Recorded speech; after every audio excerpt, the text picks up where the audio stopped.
সুপ্রভাত রানী ব্লগস আর একটা দিন আপনাদের স্বাগত জানাই। আপনারাও ভালো আছেন, আমিও ভালো আছি। বৃষ্টি হয়েছিল, যাই হোক গতকালকে একটু বৃষ্টি হতে এই হয়েছিল। আর এই যে সবজি বাজারে, এই যে আমাদের বাজারে একটা ছেলে নিজেদের বাড়ির জমির চাষের ডাল, কত কম দাম জানেন তো, 180 টাকা করে কিলো। আমি নিয়ে আসলাম 3 কিলো, আমার সারা বছর হয়ে যাবে, কিন্তু আরেকটু হয়তো লাস্টের দিকে লাগবে।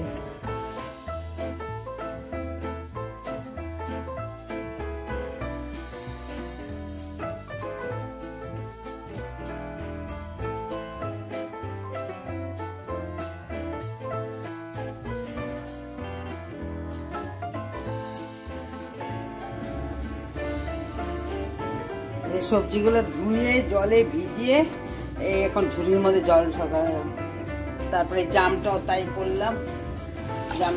করলাম করে এইবার একদম শুকনো শুকনো হবে। তারপরে একটা সাদা কাপড়ের মধ্যে পেঁচিয়ে তারপর ভিজে রাখবো। এবার আবার চা খেয়ে নিই। চাকে ঘর টর মোচা হয়ে গেছে। আলুটা ছাদে ধুয়ে রোদে দিয়ে এসেছি, শুকায় যাক, তারপরে নাহলে নষ্ট হয়ে যাবে। খেয়াল থাকে না অনেক সময়, খেয়াল থাকে না। আলু টালু অনেক সময় ধোয়া না থাকলে, আর আমার ভালো লাগে না, মাটি কিটে করে। হ্যাঁ, তারপরে নিরামিষ খায়, পেঁয়াজ রসুন, ওই জন্য ধুয়ে একেবারে বাস এখন গিয়ে নিয়ে আসবো। বসে পড়লাম। টিফিন সকালের একটু হরলিক্স, একটা কলা আর 3টে খেজুর খই, সকালের টিফিন এটা। তারপরে সব হাত পা ধুয়ে একটু গাটা ধুয়ে ঠাকুরটা পুজো দিয়ে নিই, রান্নায় ঢুকবো। কেটে নিয়েছি সব, কাটাটা দেখতে পারলাম না। হ্যাঁ, যাই হোক, ভাত ছিল, ভাত বসা মানে গরম করে নেবো। কালকে তো মানে ভাত খাইনি, ভালো লাগছে না, এত গরম। বাইরে গিয়েছিলাম তো, আমি গেলাম, ওখান থেকে এসে গেলাম। যাই হোক ভাত খাইনি, ভাত ছিল। আর এই যে ভেন্ডি বাজবো আর মাছের ঝোল করবো। দই তো পুরো নষ্ট হয়ে গেল। আজকে আবার দুধ আনলাম, দেখে একটু পাতি, আবার একদিনে জমে না, তেঁতু দিয়ে পাতবো, তারপরে আবার পরের দিন পাতলে পুরো জমবে।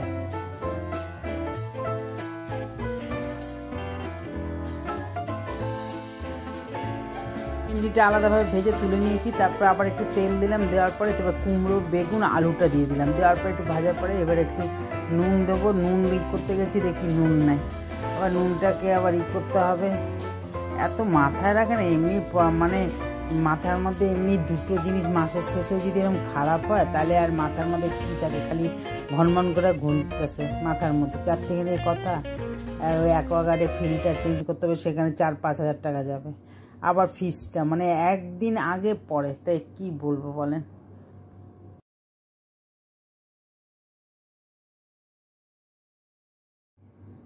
একটুখানি হলুদ দিয়ে দেবো। আর এই ডাল না একটুখানি আছে, টমেটো ডাল, ওই জন্য ভেন্ডি কুমড়াটা ভাজলাম। রাত্রেবেলা আমার ভেন্ডি কুমড়া ভাজাটা লাগতে পারে, নাও লাগতে পারে। ডালের মুখে একটু ভেন্ডি কুমড়া ভাজাটা খেয়ে নেবো। আর ওই মাছের দুটো কাতলা বড় সাইজের মাছের কোলের ইয়ে আছে। আর এদিকে ভাতটা তো হয়ে গেছে, ভাত আগের দিন ছিল, ওটাকে একটুখানি গরম করে নিচে, আর করবো না বাবা। তারপরে যাই হোক, এইদিকে মাছটা মানে ওই দুটো কাতলা মাছ আছে, একটু ঝিঙা দিয়ে, আলু দিয়ে, আর দুটো পটল দিয়ে একটু ঝোলের মতন করবো।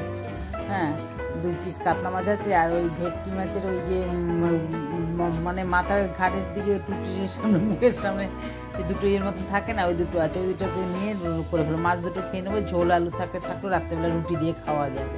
রাত্রেবেলা মাছ একদমই খেতে চাই না, আমরা একদমই খেতে চাই না। এর মধ্যে আদাটা পেস্ট করে নিলাম, একটুখানি নুনটা ওই করে নিলাম, মানে সব একটা করে মানে ইয়ে হচ্ছে, মাথার থেকে বেরিয়ে যাচ্ছে।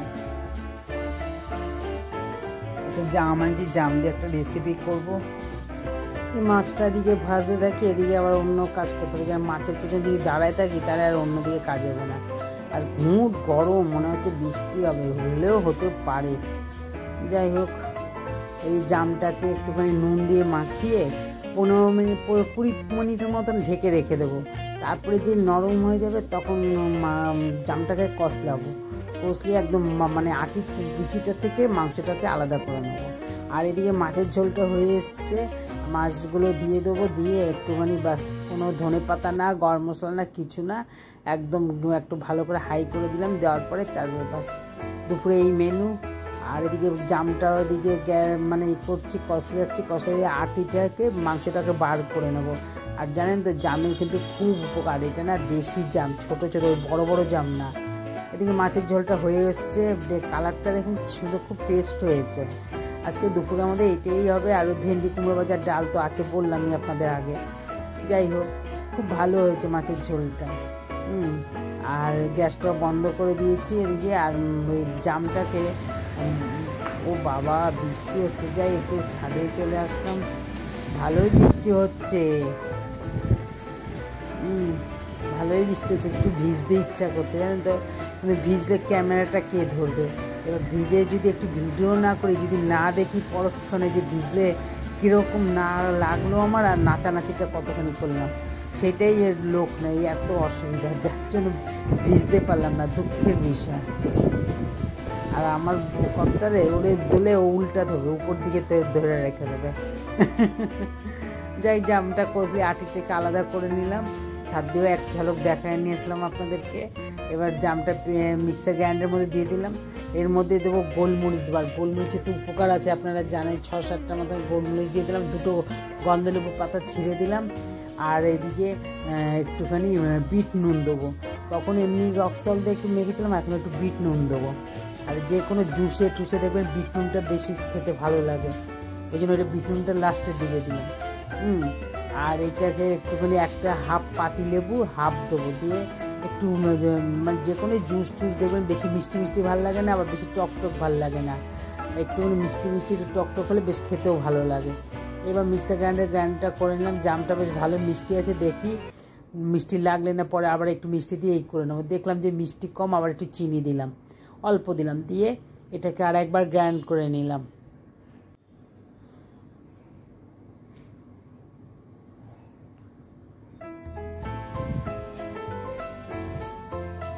এবার এটাকে একটু ছেঁকে নিতে হবে, একটু মিক্সার গ্রাইন্ডারের জল দিয়ে, কালারটা দেখুন কি সুন্দর, সত্যি কথা মানে যেন কি খাবো না, চোখে শুধু দেখেই যায়। একটু জল দিয়ে একটুখানি এটাকে ভালো করে, অল্প জল দিলাম, দিয়ে মিক্সার গ্রাইন্ডারের মধ্যে দেখুন কালারটা, সত্যি কথা। একটুখানি রাখলাম ওই গ্লাসের উপরে লাগিয়ে, একটুখানি দেবো, বেশ ভালো লাগবে। হ্যাঁ, কালারটা দেখুন না, সত্যি কথা। খেলে তো শেষ হয়ে গেলো, এদিকে হয়ে গেল গিয়ে চান টান করে এসে ভাত টাত খাওয়া গেল, চলে আসলাম এটা নিয়ে। এবার উপর দিক দিয়ে, গ্লাসের উপর দিক দিয়ে একটুখানি গন্ধলেবু গ্রেট করে উপর দিকে দিয়ে দিলাম, একটু নুন, আর একটু ওই জাম যেটা রাখলাম ফ্রিজের মধ্যে রাখলাম, একটু শুকিয়ে নিলাম, তাহলে কি একটু শুকনো শুকনো হয়ে গেল। আর এখানে দিয়ে দিলাম আর একটুখানি গন্ধলেবু একটুখানি গ্রেট করে উপর দিয়ে দেবো, দুজনে মিলে এটা খাবো সোফার মধ্যে বসে। আহা, আজকে ভিডিওটা এখানে শেষ করে দিচ্ছি। ভিডিওটা ভালো লাগলে লাইক করবেন, কমেন্ট করবেন, শেয়ার করবেন। আর আপনারা ভালো থাকবেন, সুস্থ থাকবেন, হাসি মুখে থাকবেন। আগামী নেক্সট ব্লগে দেখা হবে। এটা খান, এটা খুব উপকার জামের। তাহলে আসি, টাটা।